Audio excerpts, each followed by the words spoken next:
اما بعد اعوذ باللہ من الشیطان الرجیم بسم اللہ الرحمن الرحیم وکان ابوہما صالحا صدق اللہ العظیم وصدق رسولہ النبی الکریم اللہم صلی علی سیدنا و مولانا محمد معدن الجود والکرم وعلیہ وصحبہ وبارک وسلم۔ حمد و صلاة کے بعد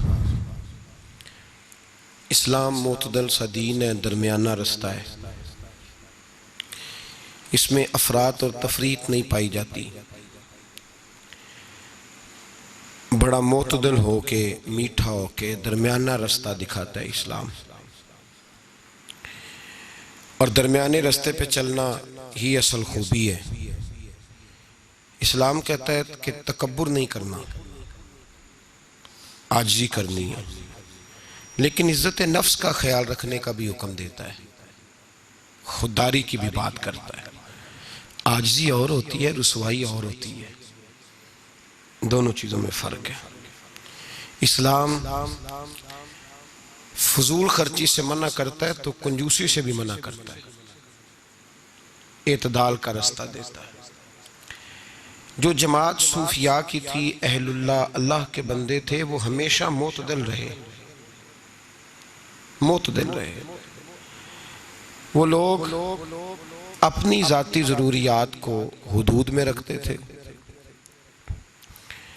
انہوں نے کبھی بھی کسی بھی موقع پر کسی بھی جگہ کسی کے آگے ہاتھ نہیں پھیلایا، خودداری کا بھی وہ لحاظ کرتے تھے۔ تو اہل اللہ کے ہاں افراط و تفریط نہیں ہوتی، درمیانہ رستہ ہوتا ہے۔ ہمارے زمانے میں ایک وہ گروپ ہے جو سرے سے طریقت کی، محبت کی، خلوص کی، وفا کی باتوں کا قائل ہی نہیں۔ ایک وہ ہے جو قائل ہے تو نرا قائل ہے۔ افراط تفریط سے نکل کر درمیانہ رستہ اختیار کیا جائے گا۔ ایک لفظ ہے نسبت۔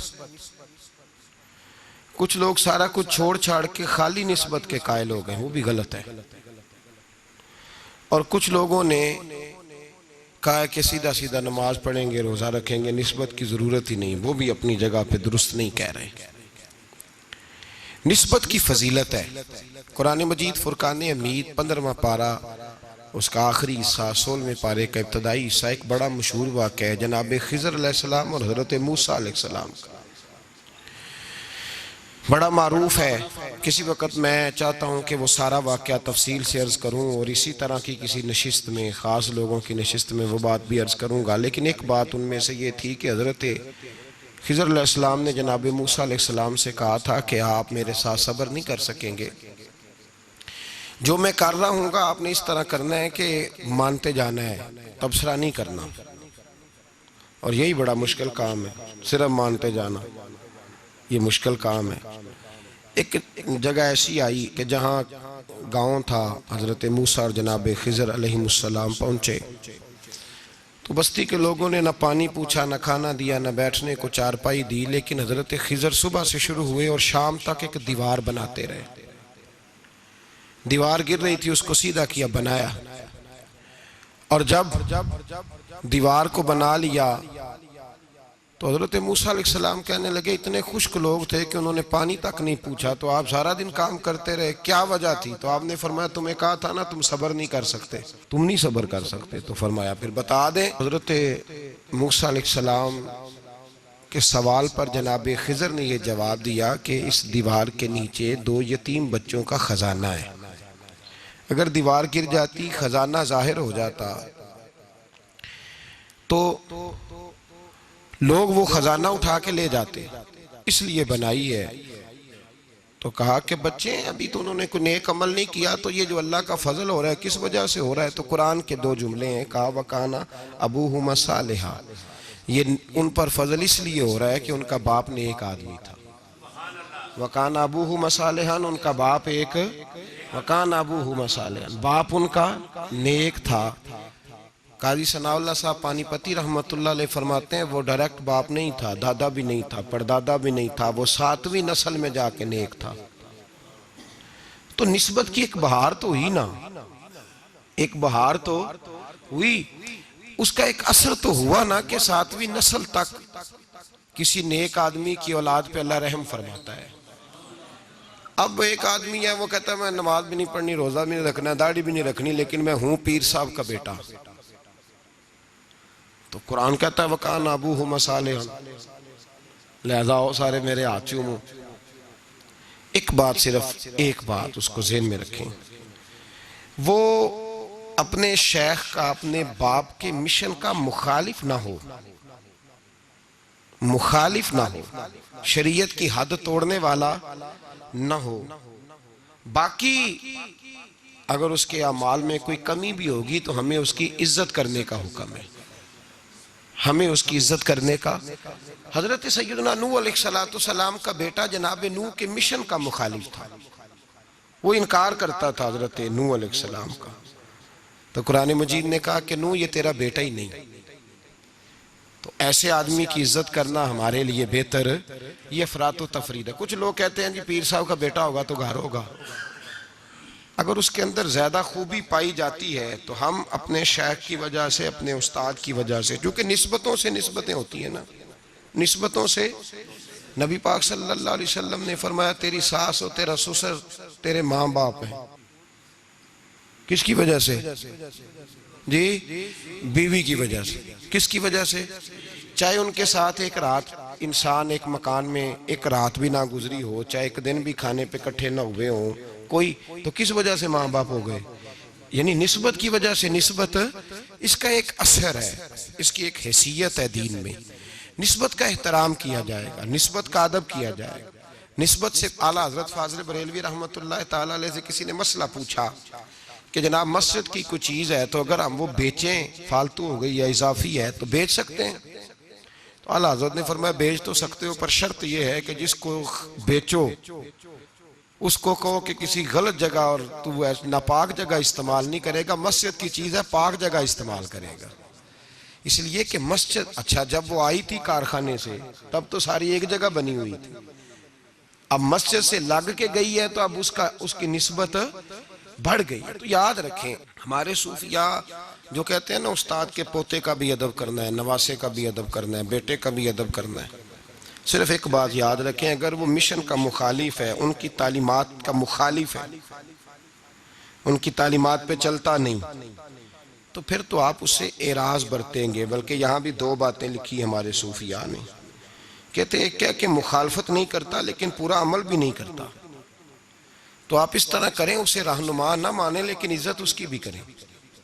عزت، وہ مخالفت نہیں کرتا لیکن پورا عمل بھی، سمجھ لیں اس پہ وسوسے طاری ہیں، دنیا دار ہو گیا ہے، شیطان کے ہتھے چڑھ گیا ہے، لیکن اس کی عزت پھر بھی کریں۔ کیوں کریں؟ تو پیر سید مراتب علی شاہ صاحب رحمۃ اللہ علیہ سے میں نے پوچھا، میں نے کہا شاہ جی کیوں کریں؟ جب وہ اور کسی چکر میں پڑ گیا ہے، چلیں اپنے بزرگوں کی مخالفت تو نہیں کر رہا لیکن پوری تابعداری بھی نہیں کر رہا، تو بزرگوں کی باتیں بڑی ہوتی ہیں۔ استاد گرامی حضرت شاہ صاحب رحمۃ اللہ علیہ فرمانے لگے بھائی قرآن مجید کا صفحہ اگر کبھی کیچڑ میں لگ جائے نا، اس کو کیچڑ، تو اس پہ پیر رکھ کے نہیں گزرنا چاہیے، سمجھنا چاہیے حالات ایسے پیدا ہو گئے کہ کیچڑ لگ گیا ہے، اس کا حق یہی بنتا ہے کہ اسے اٹھایا بھی جائے، دھویا بھی جائے اور اونچی جگہ پہ رکھا بھی جائے، اس کا ادب کیا جائے۔ تو میرے بھائی یاد رکھیں اگر ایسے لوگ جو بزرگوں کی اولاد ہیں اگر وہ مخالفت نہیں کر رہے، مشن کی مخالفت، اگر وہ مخالفت نہیں کر رہے، پھر ان کی دو حیثیتیں ہیں، یہاں تو وہ پوری تابعداری کریں تو پورے سلوٹ کے حقدار ہیں، پھر تو شیخ کا بیٹا ہی نہیں وہ شیخ کہلائے گا، وہ اسی مسند پہ اسے دیکھنا چاہیے جس مسند پر اپنے شیخ کو دیکھتا تھا۔ اس لیے کہ میرے مصطفیٰ کریم سید عالم صلی اللہ تعالیٰ علیہ وسلم کے پیارے محبوب ہیں مولا علی شیر خدا رضی اللہ تعالیٰ عنہ، تو حضرت علی نے اپنے بعد ڈائریکٹ اپنے بیٹے کو خلافت دی، امام حسن کو بٹھایا۔ تو لوگ کہتے ہیں کہ جس وقت امام حسن امور خلافت چلانے کے لیے بیٹھے 6 مہینے خلافت فرمائی ہے امام حسن نے بھی، تو فرماتے ہیں جب وہ بولتے تھے تو لگتا تھا اپنا انداز بھول گئے ہیں، مولا علی کا اپنا لیا ہے، ان کا اٹھنا بیٹھنا چلنا پھرنا بالکل عین حضرت شیر خدا کی طرح تھا۔ تو اگر تو وہ مشن پہ چل رہا ہے تو اس نظر سے دیکھیں، اور اگر نہیں بھی چل رہا، مخالفت نہیں کر رہا، تو پھر بھی وہ قابل احترام اور اس کا احترام کیا جائے گا۔ احترام کیوں بھلا؟ اس لیے کہ جہاں سے خیر ملی ہوتی ہے نا، بندہ ان کی نسلوں کا بھی خادم ہوتا ہے، کیونکہ اصلاں نال یہ نیکی کریے تو نسلاں تاک وہ نہیں پول دے، تو بندہ خادم ہوتا ہے نسلوں کا بھی خادم ہوتا ہے، اور یہ کام کر کے دکھایا ہمیں صحابہ نے، کر کے دکھایا۔ حضرت سیدنا امام حسین رضی اللہ تعالیٰ عنہ گھوڑے پہ تشریف فرما تھے۔ اب تو بڑا برا حال ہے، لوگ صحابہ کو برا کہتے ہیں اہل بیت کا نام لے کے۔ میں کہتا ہوں ہمیں تو اہل بیت سے پیار کرنا ہی صحابہ نے سکھایا ہے، انہوں نے بتایا ادب کیا ہے۔ اور صاحب طبقات، حالانکہ ان کا انداز بڑا محققانہ ہے، بڑی جان پھٹک کے بعد وہ چیزوں کو لاتے ہیں۔ وہ فرماتے ہیں کہ حضرت امام حسین کالی سیاہ داڑھی تھی، کوئی بال سفید نہیں تھا۔ جناب ابو ہریرہ بوڑھے آدمی تھے، ضعیف، شاگردوں کا حلقہ تھا، جیسے آپ بیٹھے ہوئے ہیں سامنے تو میں واز کر رہا ہوں تو سامنے سے امام حسین تشریف لائے، آپ ایک جگہ بیٹھ کے حدیثیں بیان کر رہے تھے۔ امام حسین آئے تو تازی تازی بارش ہوئی تھی مدینے میں، تازی چھوٹے چھوٹے حوض پانی کے بنے ہوئے تھے، چھوٹے چھوٹے جو گہری جگہ ہوتی ہیں نا وہ پانی بھر جاتا ہے۔ تو حضرت امام حسین جیسے ہی زمین پہ پیر رکھا تو پانی کے حوض میں آپ کا پیر چلا گیا، کیچڑ لگ گئی۔ شاگردوں اور مریدوں میں سے اٹھ کے کسی کی دست بوسی کرنا خاصا مشکل ہوتا ہے۔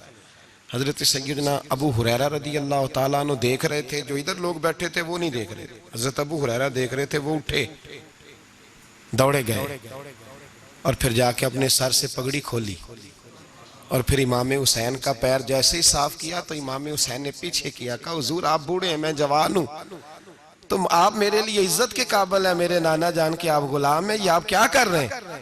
سیدنا ابو ہریرہ رضی اللہ تعالیٰ انہوں نے پیر چھوڑا نہیں، زور سے پکڑ لیا، رونے لگے، کہنے لگے حسین تجھے نہیں دیکھ رہا، میں تو محمد عربی کی نسبت کو دیکھ رہا ہوں۔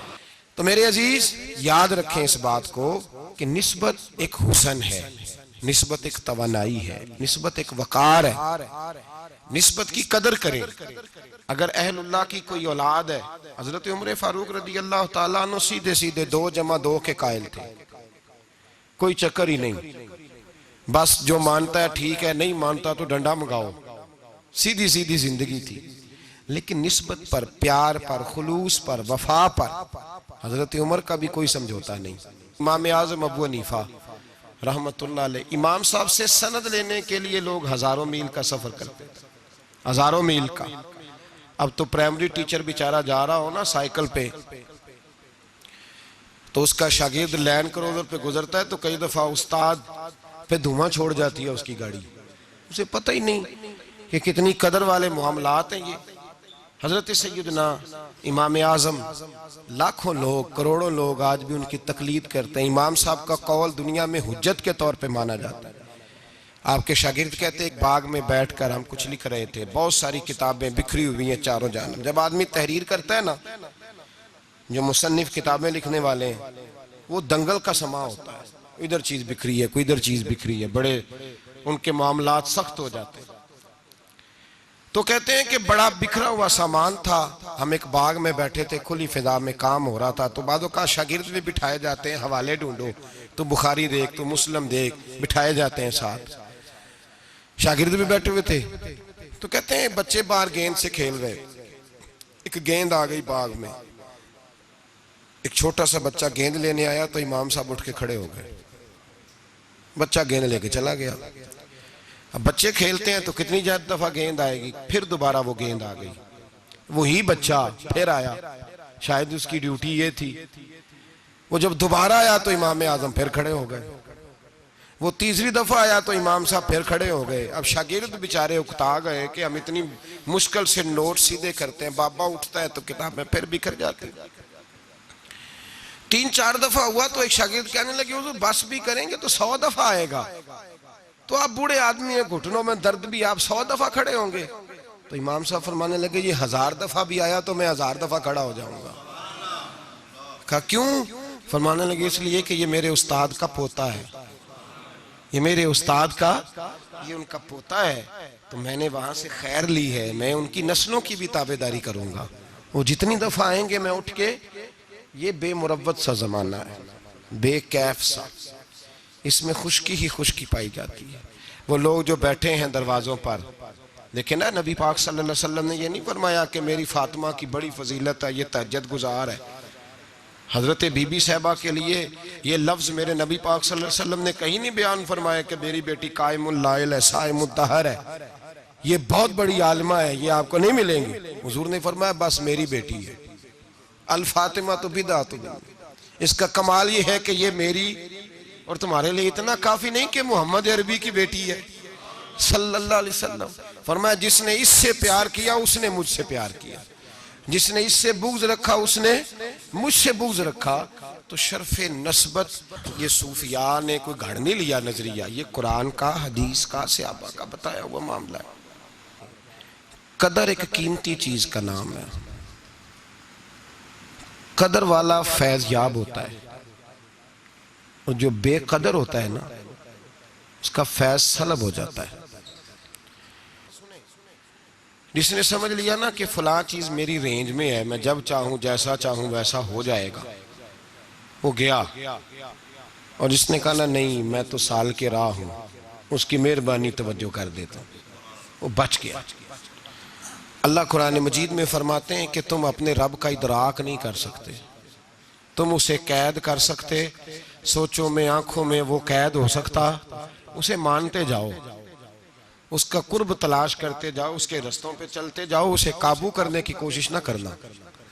یہ جو قابو والا معاملہ ہے نا یہ ٹھیک نہیں، قدر کرنے والے بچ جاتے ہیں۔ قدر والا فیض یاب ہوتا ہے، بے قدر نقصان اٹھاتا ہے، یاد رکھیں۔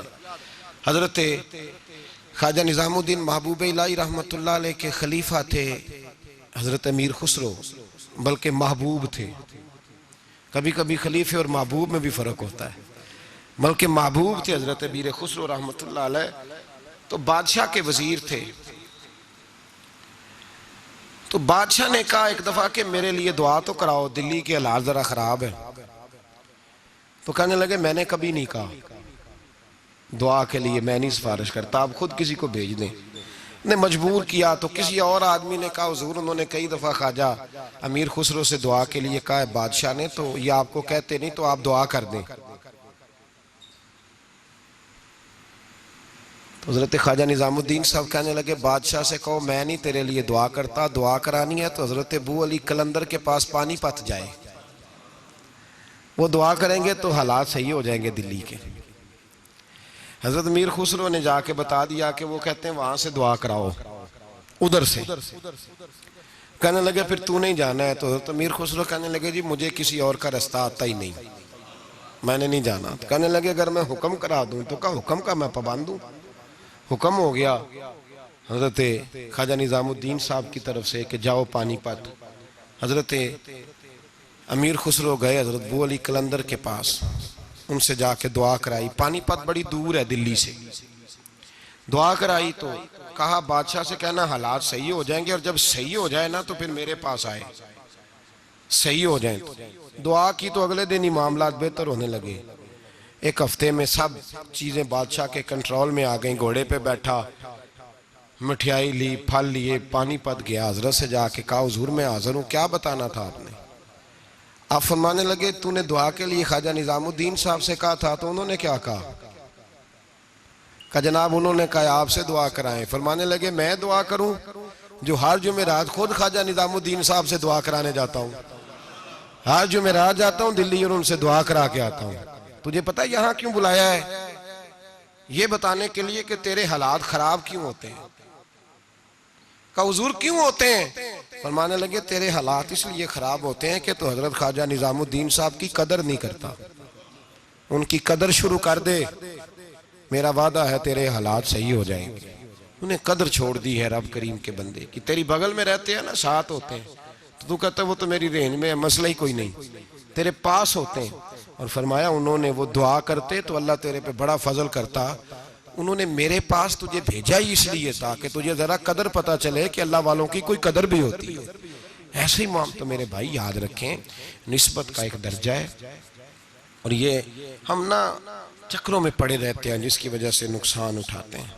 اپنے آپ کو سمیٹ کے رکھیں، نظر پر، زبان پر، سوچ کو پابند رکھیں، اور سیدھا سیدھا جب خیر لینے کا ارادہ بندہ کر لیتا ہے تو پھر اللہ اس کے لیے اسباب بھی پیدا کر دیتا ہے۔